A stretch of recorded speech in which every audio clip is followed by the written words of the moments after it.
తాకట్లో ఉన్న మీ బంగారాన్ని విడిపించి ఆ రోజు ఆన్లైన్ రేటుకి కొంటాం. Sharma gold company. ఇప్పుడు జపాన్ నుంచి ఒక టెక్నాలజీ పంపించారు. అది కొన్ని గ్రామాల్లో చేస్తున్నాం. ఆ టెక్నాలజీ ప్రకారం ఏంటంటే మీరు ఎక్స్రే కావాలన్నా సిటీ స్కానింగ్ కావాలన్నా హాస్పిటల్ పోవక్కర్లా, మీ ఇంటి దగ్గర తీసేసుకోవచ్చు. అది కూడా వచ్చే టెక్నాలజీ వచ్చింది. ఇక్కడ హాస్పిటల్లో ఉండే ఎక్విప్మెంట్ మీ ఇంటి దగ్గర తీసుకొచ్చి ఒక సూట్ కేసు తీసుకొచ్చి అక్కడే తీసుకొని అవన్నీ అప్డేట్ చేస్తే డాక్టర్ ఆన్లైన్లో వచ్చి మీకు గైడ్ చేస్తాడు ఇంటి దగ్గరనే. అది కూడా వస్తూ ఉంది. అలాంటి వినూత్నమైన టెక్నాలజీస్ ప్రపంచంలో ఎక్కడున్నా అన్ని తీసుకొస్తున్నా, నాలెడ్జ్ తీసుకొస్తున్నా. రేపు రాబోయే రోజుల్లో ఏఐ డాక్టర్ని మీకు ఇస్తా, అది తొందరలో ఉంటుంది. ఏఐ డాక్టర్ ఉంటే మీ ఆరోగ్యాన్ని బట్టి నువ్వేం తినాలి, ఎప్పుడు తినాలి, ఏం చేయాలి, మందు వేసుకున్నావా లేదా అన్ని కూడా రిమైండ్ చేస్తూ ఉంటుంది. మీరు అడుగుతూ ఉంటే చాలు దాన్ని అది చెప్తా ఉంటుంది. అలాంటి వినూత్నమైన కార్యక్రమం ఇది. మీరు సహకరిస్తే అన్ని జరుగుతాయి. మీరు కానీ రిసిస్ట్ చేస్తే మీకు నష్టం.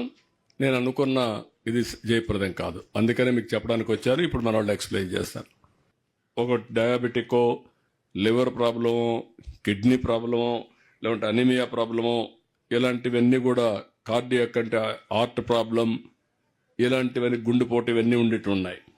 ఇవన్నీ చూసిన తర్వాత వాళ్ళందరినీ ఐడెంటిఫై చేసి మిమ్మల్ని రెగ్యులర్గా మానిటర్ చేస్తాం, మందులు ఇస్తాం, ఏం తినాలో చెప్తాం. అదే సమయంలో మీకు ఎలాంటి లైఫ్ స్టైల్స్ మీరు ఫాలో కావాలో చెప్తాం. ఇవన్నీ మీరు ఫాలో అయితే 3 నెలలకు ఒకసారి మళ్ళా బ్లడ్ టెస్ట్ చేస్తాం. మళ్ళీ బ్లడ్ టెస్ట్ చేసి కరెక్ట్గా ఉన్నారా, డిట్రియేట్ అయినా చూస్తాం. ఇది ఒక అలవాటు పెట్టుకొని మీకు ఏదన్నా అర్జెంట్ అయితే మళ్ళీ రావచ్చు హాస్పిటల్కి. అదే మరి మీరు ఆన్లైన్లో కన్సల్ట్ చేయాలంటే చేయొచ్చు. రాబోయే రోజుల్లో ఏ డాక్టర్ కూడా పెట్టి మీకు అందరికి గైడెన్స్ ఇస్తాం. ఈ 2026లో ఇవన్నీ చేస్తాం. ఇప్పటికి 80,000 మంది యొక్క క్లినికల్ టెస్టులు చేశాం. రాబోయే రోజుల్లో అవసరమైతే కుప్పం వరకు ఒక మోడల్గా చేసి 3,30,000 మంది చేస్తాం.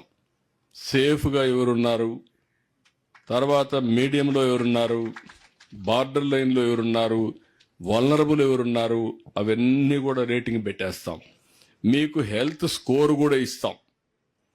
మీకు 10కి ఎన్ని మార్కులు ఆరోగ్యపరంగా 6, 5, 3, 7, 8 ఇచ్చి ఏమేమి జాగ్రత్తలు తీసుకోవాలని ఎప్పటికప్పుడు చెప్పి 3 నెలలకు ఒకసారి మళ్ళీ ఈ డేటా అప్డేట్ చేసి హెల్త్ స్కోరింగ్ ఇస్తాం. మీరు ఆరోగ్యంగా ఉన్నారా అనేది ఇవన్నీ ఎందుకంటే నేను ఒక ఆంధ్రప్రదేశ్ని ఆరోగ్య ఆంధ్రప్రదేశ్గా తయారు చేయాలనేది నా ఆలోచన, నా కోరిక. అందుకనే ఇప్పుడు ఈ డాక్టర్స్ అందరూ కూడా ఇప్పుడు మన కుప్పం మొత్తం ఉండే డాక్టర్స్ అందరూ ఆన్లైన్లో ఉంటారు. మీ డేటా అంతా చూస్తారు. ఏ ద్వారా డేటా అనలిటిక్స్ అన్ని చేస్తాం. ఇక్కడ కాకుండా బెంగళూరులో ఉండే డాక్టర్స్ అపాయింట్మెంట్ అడిగారు. మీరు అడిగే డాక్టర్ కూడా తీసుకొస్తాం కావాలంటే, మీకు తెలిసి ఉంటే. లేకపోతే మేమే డాక్టర్ సజెస్ట్ చేస్తాం. ఇవన్నీ మీరు చేసుకుంటే బెస్ట్ డాక్టర్ని తీసుకొస్తాం, బెస్ట్ నాలెడ్జ్ని తీసుకొస్తాం. ఏఎన్ఎంలు కూడా గైడెన్స్ ఇస్తాం. ఎప్పటికప్పుడు మీకు ఏం మాట్లాడాలి అవన్నీ కూడా వాళ్ళకి గైడెన్స్ ఇస్తాం. అందరికీ ఒకప్పుడు ఏఎన్ఎంలు బట్టి, లేకపోతే నర్సెస్ బట్టి, లేకపోతే డాక్టర్ని బట్టి ఎంత నాలెడ్జ్ ఉంటే అంత బెటర్ డాక్టర్గా ఉండేవాడు. ఇప్పుడు అట్ట కాదు. అందరికీ 90% నాలెడ్జ్ మేమే ఇస్తాం కాబట్టి దాన్ని బేస్ చేసుకొని ఆయన పనిచేస్తే ప్రతి ఒక్క డాక్టర్ కూడా 90% నాలెడ్జ్తో పనిచేస్తాడు. కాబట్టి మీకు ఆ ప్రాబ్లం కూడా రాదు. ఇంకా లేనిపోని రాంగ్ డయాగ్నోస్ చేశారని, తప్పుడు ట్రీట్మెంట్ ఇచ్చారని అవి రాకుండా సిస్టమేటిక్గా చేయడానికి దోహదం చేస్తాం. మీ పిల్లల యొక్క మానసిక పరిస్థితిని అధ్యయనం చేయడం కోసం ఒక యాప్ తయారు చేసి అందులో ఐడెంటిఫై చేసి అంగన్వాడీ ద్వారా అందరిలో మైండ్ డెవలప్మెంటే కాకుండా ఎంగేజ్మెంట్ చేసి చిన్న చిన్న డెఫిషియన్సీ ఉంటే అవన్నీ కరెక్ట్ చేస్తాం. ఒకవేళ డాక్టర్ దగ్గర పంపించాల్సి వస్తే డాక్టర్ దగ్గర పంపిస్తాం. అది ఫస్ట్ స్టెప్. 2, మైనా మహిళలు వాళ్ళు చేసింది మీరు చూస్తే, ఎవరైనా సరే పెళ్ళయిన తర్వాత మెనస్ట్రల్ ఎట్లా మేనేజ్ చేయాలి, హైజీనిక్గా ఎట్లా ఉండాలి, లేకపోతే ఎలాంటి జాగ్రత్తలు తీసుకోవాలి, హిమోగ్లోబిన్ తగ్గకుండా చూసుకోవాలంటే ఏం చేయాలి, తర్వాత డెలివరీకి గ్యాప్ ఎంత ఉండాలి, అదే మరిగా స్టెరిలైజేషన్ ఎందుకు చేసుకోకూడదు, ఇవన్నీ కూడా వాళ్ళు గైడ్ చేస్తారు. అది కూడా ఒక కార్యక్రమాన్ని తీసుకున్నాం. ఈ ప్రాజెక్ట్లో చాలా మీ డేటా అంతా కూడా అనలిటిక్స్ అన్ని తయారు చేస్తున్నాం. ప్రతి ఒక్కరి యొక్క ఆరోగ్య వివరాలు, హిస్టారికల్ రికార్డ్స్ అన్ని మెయింటైన్ చేస్తాం. ఆ హిస్టారికల్ రికార్డ్స్ అన్ని వచ్చిన తర్వాత ఎప్పటికప్పుడు 3 నెలలకు ఒకసారి ఎవరైతే వల్నరబుల్ పేషెంట్స్ ఉన్నారో వాళ్ళందరి యొక్క క్లినికల్ టెస్టులు చేస్తాం. 42 పారామీటర్లు చేస్తాం. నాకు సక్సెస్ అయితే ఆ జపాన్ టెక్నాలజీ కూడా ఏదైతే ఉందో దాన్ని ఉపయోగించి మీ ఇంటి దగ్గరనే సిటీ స్కాన్ కానీ లేకపోతే ఎక్స్రే కానీ అవన్నీ కూడా అక్కడ తీసేసి ఇంకా ఫుల్ ప్రూఫ్గా వస్తుంది. ఇవన్నీ వచ్చిన తర్వాత ముందు మీరు ఎలాంటి ఫుడ్ తినాలో చెప్తాం, మెడిసిన్ ఎంత తీసుకోవాలో చెప్తాం, లైఫ్ స్టైల్ కూడా గైడ్ చేస్తాం. ఈ 3 మీరు చేస్తే ఎప్పటికప్పుడు మళ్ళా మేము గైడ్ చేస్తూ ఉంటాం. మనుషులకు మనం గుర్తుపెట్టుకోవాలి, ఒకప్పుడు కార్బోహైడ్రేట్స్ తినేవాళ్ళం, రైసే తినేవాళ్ళం. రైస్ ఎక్కువ తినేదాని వల్ల కార్బోహైడ్రేట్స్ ఎక్కువ ఉంటాయి. దీనివల్ల షుగర్ వస్తుంది. షుగర్ వస్తే డయాబెటిక్ వస్తుంది. డయాబెటిక్ వస్తే గేట్వే అన్ని డిసీజులకు వస్తుంది. అది పెద్ద ప్రమాదం. అదే సమయంలో ప్రోటీన్ తీసుకోవాలి. ఇప్పుడు ప్రోటీన్ దేంట్లో వస్తుందో మనం అర్థం చేసుకోవాలి.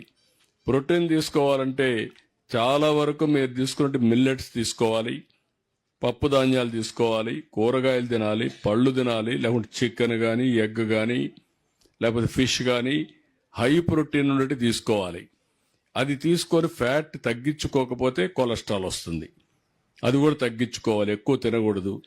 అదే సమయంలో ఇంకొక పక్కన వేరియస్ ఫుడ్ హ్యాబిట్స్ చెప్పి ప్రతిరోజు మీరందరూ కూడా ఒక అర్ధగంట ఎక్సర్సైజ్ చేయాలి. మీరు నడవాలి, ఒక 2-3 కిలోమీటర్లు నడవాలి. లేకపోతే మీరు నడవలేకపోతే ఒక సైకిల్ కొనుక్కొని ఆ సైకిల్ని దొక్కాలి. ఇప్పుడు ఎలక్ట్రికల్ సైకిల్ తెచ్చాం, ఆడవాళ్ళు కూడా దొక్కచ్చు. ఎక్కడికి పోవాలన్నా ఎలక్ట్రికల్ సైకిల్లో పోయి ఎంత వీలైతే అంత తొక్కితే పని అవుతుంది, ఆరోగ్యం బాగుంటుంది. ఇలాంటి మంచి అలవాట్లన్నీ కూడా తేవడానికి ప్రయత్నం చేస్తున్నా. మీరు సహకరిస్తే మనకు మీ ఆరోగ్యం బాగుంటుంది. మీ ఆరోగ్యం బాగుంటే రాష్ట్ర పరిస్థితి కూడా బాగుంటుంది. కాబట్టి ఇది నేను చెప్పాలనే ఉద్దేశంతో వచ్చాను. దీన్ని లాజికల్గా తీసుకుపోవడం నాకు కూడా చాలా సమయం పడుతుంది. ఇది జరిగితే మాత్రం మన బడ్జెట్ కూడా తగ్గిపోతుంది. ఇప్పుడు మీరు హాస్పిటల్ పోవడమే తగ్గిపోతే నాకు ఎన్టీఆర్ వైద్య సేవ తగ్గిపోతుంది. లేకపోతే మీరందరూ హాస్పిటల్కి పోతే నాకు బడ్జెట్ విపరీతంగా పెరిగిపోతుంది. ఇవన్నీ ఉన్నాయి. కాబట్టి ఇవన్నీ మనం చేద్దాం. ముందు కుప్పాన్ని ఒక మోడల్గా చేసి ఆంధ్రప్రదేశ్ రాష్ట్రాన్ని కూడా ఒక మోడల్గా తీర్చిదిద్దాలనే ఉద్దేశంతో చేశాం.